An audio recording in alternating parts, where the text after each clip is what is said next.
Et j'invite sur scène notre premier intervenant, Cédric Gringenbach, pardon. Excusez-moi, j'ai besoin d'un petit coup d'eau. Fondateur de la Fresque du Climat.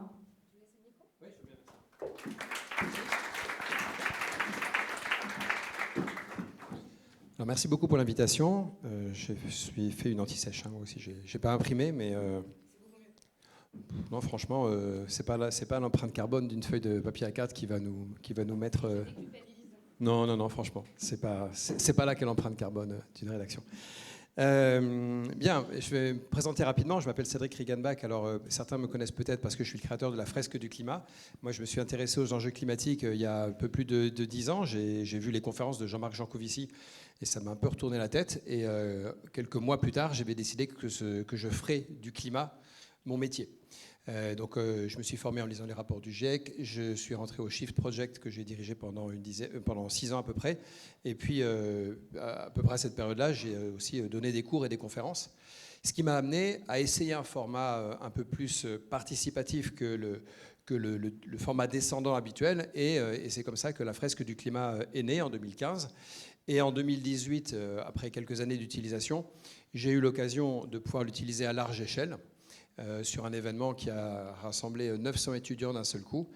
J'ai donc eu 2 semaines pour recruter 30 animateurs, j'ai réussi, et à la fin de la demi-journée, la conclusion c'était waouh, ça a marché. 2 semaines pour trouver de quoi animer 900 personnes. À la fin de la journée, il y avait 150 fresques sur les murs de l'université. Et la conclusion, c'était OK, cet outil, il passe à l'échelle. Et donc, à partir de là, ça a créé toute une dynamique. J'ai continué de former des animateurs. Les animateurs ont continué d'animer. On a créé l'association dans les semaines, les mois qui ont suivi. On a annoncé aussi à cette période-là qu'on toucherait 1 million de personnes. On ne savait pas si ça prendrait 3 ans ou 10 ans. Et là, on commence à s'en approcher, puisqu'il y a au moins 500 000 personnes qui ont fait la Fresque du Climat. C'est ce que dit le compteur. Alors tout le monde ne remplit pas le compteur, mais il y a au moins 500 000 personnes qui ont joué. En vrai, on a fait un sondage par une boîte qui fait des sondages, Kantar, vous connaissez probablement de nom. Et les résultats sont confidentiels jusqu'à l'Assemblée Générale le samedi après-midi, donc je ne peux rien vous dire. Mais on est bien au-dessus de 500 000, évidemment. Et 500 000 et 25 000 animateurs. Il y a 25 000 personnes qui ont été formées à l'animation de la Fresque du Climat. Ils ne sont pas tous actifs, mais enfin, il y en a des milliers qui animent. Donc pour ceux qui connaissent, qui n'ont pas encore joué, je vous invite à faire cet atelier parce que c'est vraiment une façon très rapide de vous former en très peu de temps, en une demi-journée. En une demi-journée, vous économisez l'équivalent de plusieurs jours de lecture des rapports du GIEC. Voilà. Donc si vous êtes pressé, justement, prenez 3 heures. Mon autre activité à côté de la fresque, c'est que j'ai créé une société de conseil qui s'appelle Blue Choice. Donc on fait beaucoup d'animation fresque du climat, mais on accompagne aussi les boîtes sur leur stratégie par rapport au climat. La spécialité un peu de Blue Choice, c'est qu'on n'aide pas juste les entreprises à réduire leur empreinte carbone, on leur propose de se questionner sur est-ce que leur stratégie sera toujours adaptée dans un monde qui fait la transition énergétique pour de vrai. Parce que, disons-le, on n'est pas vraiment en train de la faire, cette transition énergétique. Nous vivons toujours dans un monde dans lequel les émissions augmentent. Alors certes, il y a des progrès, certes, il y a des choses qui bougent, mais on n'y est pas encore. On n'est pas encore aux bons ordres de grandeur. Et donc, si on y va, qu'est-ce que ça va changer dans le monde et qu'est-ce que ça va changer pour votre business model à vous? Et donc, je vous explique tout ça parce que tout à l'heure, je vais vous faire un petit coup de Blue Choice. Quand on anime les fresques du climat, il y a une première partie qui consiste à poser des cartes sur une table, c'est un peu intellectuel, c'est participatif, on fait ça à plusieurs, et c'est pour ça que ça marche, c'est parce qu'on est plusieurs à réfléchir ensemble. Et la deuxième moitié, c'est une discussion qui consiste à se dire, ok, maintenant on a compris que c'est grave, qu'est-ce qu'on peut faire au niveau individuel, au niveau de notre entreprise, du type nos déplacements professionnels, etc. Et surtout, le but, c'est que cette discussion, elle arrive sur l'étape ultime et la plus intéressante qui est dans notre activité économique et surtout dans notre métier. C'est-à-dire pas juste réduire l'empreinte carbone de nos feuilles de papier qu'on a imprimées recto verso, pas juste ça, mais également notre métier, c'est quoi? C'est l'éditorial et qu'est-ce qu'on peut faire passer comme message. Donc je me réjouis d'avoir vu passer cette charte de l'engagement des journalistes. Je voulais faire un petit sondage rapidement. Qui a personnellement signé cette charte ici? Il y a quelques personnes. Et ensuite, quels sont ceux dont vous savez que le support pour lequel vous travaillez a signé en tant qu'entreprise? Quelques-uns également. Mais il n'y en a pas assez. Hein. Donc, je ne sais pas si c'est parce que vous ne connaissiez pas encore ou que la discussion est encore en cours, mais je vous invite à prendre connaissance des 13 points, des 13 engagements en question et à regarder ce que ça veut dire, réfléchir à ce que ça pourrait vouloir dire pour vous. L'éditorial, moi, je vois deux choses qui sont... il y a un certain nombre de sujets qui vont vous concerner. D'un côté, sur l'éditorial, il y a un besoin de formation. Alors moi, on m'a dit, dans le monde des journalistes, la formation, c'est un gros mot. Alors, je ne vois pas pourquoi, on ne peut pas être expert de tous les domaines. Donc, à un moment donné, il y a besoin de se spécialiser sur des sujets. Et ça passe par de la formation continue. Il faut lire, se former, retourner à l'école s'il faut. Et puis on devient spécialiste d'un domaine. Donc, sur le climat... il n'y a rien à faire, on ne peut pas avoir la science infuse. Moi, perso, j'ai passé des semaines à lire les rapports du GIEC, et encore, j'avais une formation scientifique à la base, ça m'a aidé. On ne peut pas devenir expert du jour au lendemain. Donc, même pour devenir sans vouloir atteindre le niveau d'un expert du GIEC, juste être capable de traiter les sujets nécessite un petit temps de formation. Et donc, là aussi, je me réjouis d'entendre qu'un certain nombre de supports ont annoncé qu'ils allaient lancer des grands plans de formation récemment. Je pense que c'est quelque chose dont on a besoin. Et le deuxième point, donc se former pour pouvoir juste traiter de l'actualité correctement sur les enjeux climat. Le deuxième point, qui va bien au-delà, c'est commencer à changer les imaginaires. Dans le choix des sujets qu'on traite, dans les images que l'on montre, qu'on le veuille ou non, on balance des imaginaires par rapport aux gens qui vont les recevoir.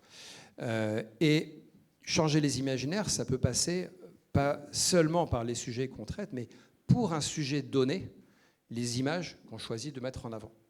Vous pouvez traiter un sujet qui a rien à voir avec le mode de déplacement, et dans ce sujet, les personnages vont se déplacer en avion, en voiture ou en vélo. Si vous avez des gens qui se baladent en vélo ou en trottinette électrique, et qu'ils sont agréables à regarder, qu'ils donnent envie, et qu'on a envie de s'identifier à eux, vous avez joué sur les imaginaires en disant, voilà, en fait, ouais, ça le fait d'être en trottinette électrique, d'être bien sapé, d'être sexy, d'être tout ce que vous voulez. Et puis en fait, d'avoir un mode de déplacement qui soit doux. Et casser cette image qu'il faut forcément être dans une belle voiture toute noire pour être hyper classe. Donc on peut jouer sur les imaginaires de plein de façons. Vous avez un chantier énorme devant vous qui ne va pas s'arrêter de sitôt parce qu'il y a encore énormément de travail là-dessus. Je voudrais aussi vous mettre tout de suite en garde contre quelque chose qui va vous arriver dans pas longtemps. Vous allez, j'espère, vous former bientôt sur les enjeux climat et puis après vous allez vous concentrer sur maintenant qu'est-ce qu'on fait pour changer les choses, quelles sont les solutions à mettre en place. N'oubliez pas que autour de vous, les gens, en majorité, n'ont pas compris eux-mêmes. En fait, alors je vais vous raconter une petite histoire. Quand j'ai commencé à donner des cours sur le climat, vraiment c'était le tout début, j'avais réuni 10 potes à la maison, enfin chez un ami à moi, on s'était mis devant son écran plat et j'avais commencé à défiler mes PowerPoint devant une dizaine d'amis. Et j'arrive à un slide qui dit que la concentration en CO2 est à 490 ppm. Alors pour les connaisseurs, c'est il y a longtemps, donc ça a changé depuis. 390 ppm, et en prononçant ces mots, je me dis, mais pourquoi je leur dis ça? Tout le monde le sait. Tout le monde sait que la concentration en CO2, c'est 390 ppm. Mais je me suis vraiment dit ça. Et ça, c'est quoi? Ça, c'est le fait que dès que vous êtes un peu expert d'un sujet, eh bien en fait, vous avez tendance à sous-évaluer votre niveau de connaissance sur ce sujet et à surévaluer celui des autres. Ça devient une évidence pour vous. Eh bien, quand vous allez commencer à être sensibilisé aux enjeux climatiques, vous allez commencer à maîtriser ces sujets, dites-vous que vous risquez de vivre le même phénomène et vous allez vous dire « Non mais c'est bon, et puis vous en parlez, tout le monde est au courant maintenant. » Eh bien non, c'est pas vrai, tout le monde n'est pas encore au courant.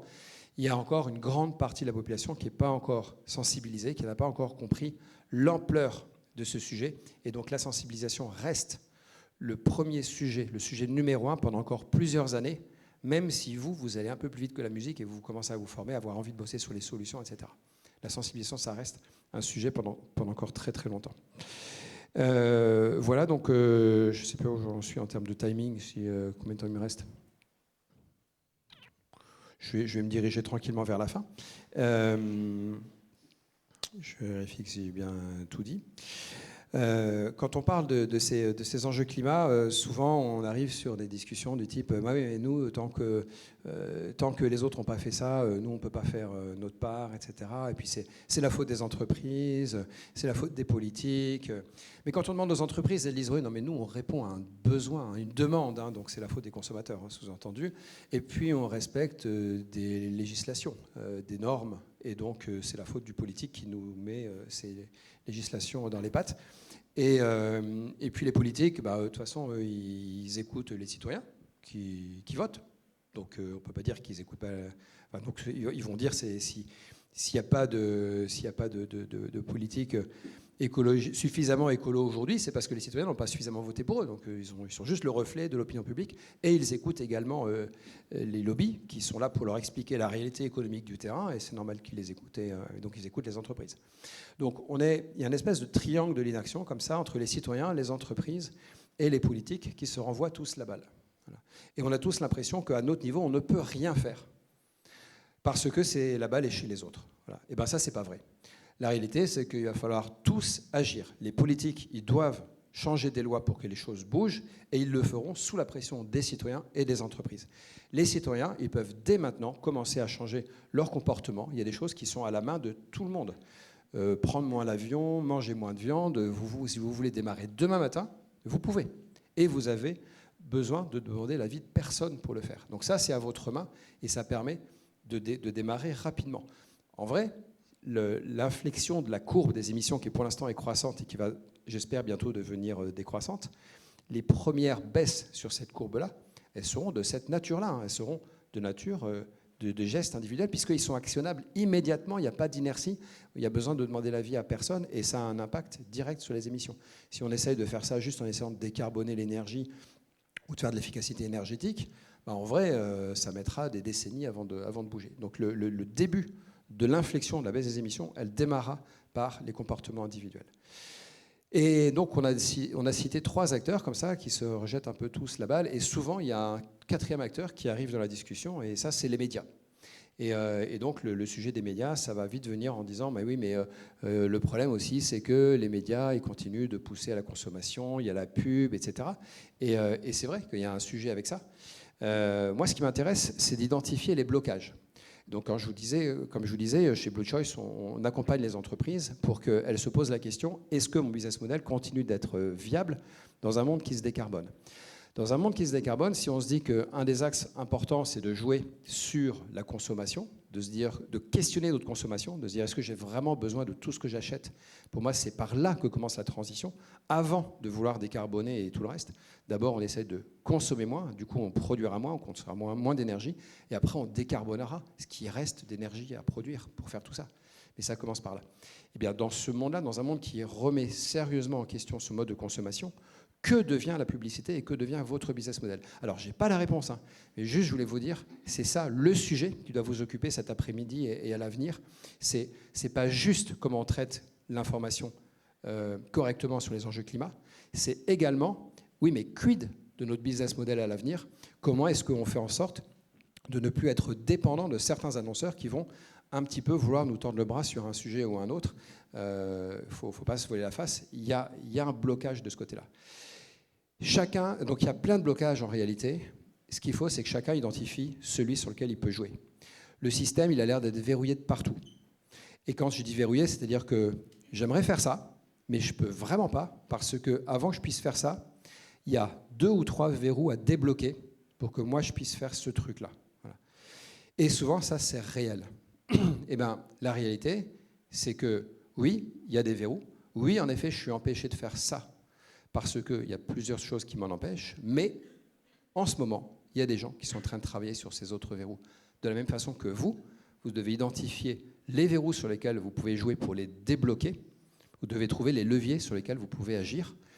Et ce qui va se passer, c'est que le jour où vous arriverez à déverrouiller des choses, le jour où vous arriverez par exemple à vous extraire de certaines dépendances à certains annonceurs qui vous empêchent d'aller sur certains terrains éditoriaux, ce jour-là, vous aurez débloqué quelque chose. Et ce déblocage vous permettra de faire quelque chose. Et en fait, il y avait des gens qui attendaient que ce verrou soit déverrouillé pour eux-mêmes déverrouiller un autre truc. Et après, les choses vont se faire en cascade. Et donc la transition, ça va être quelque chose d'un peu, je pense, quelque chose d'un peu chaotique, au sens où ça va être une chaîne de dominos. Et donc les premiers trucs qui vont se déverrouiller vont permettre de déverrouiller encore plein d'autres choses derrière. Donc soyez vraiment sûrs de ça. Vous avez une grosse responsabilité dans les mains. Et il y a énormément de choses qui vont découler de tout ce que vous allez pouvoir faire. Voilà, je vous remercie pour votre attention.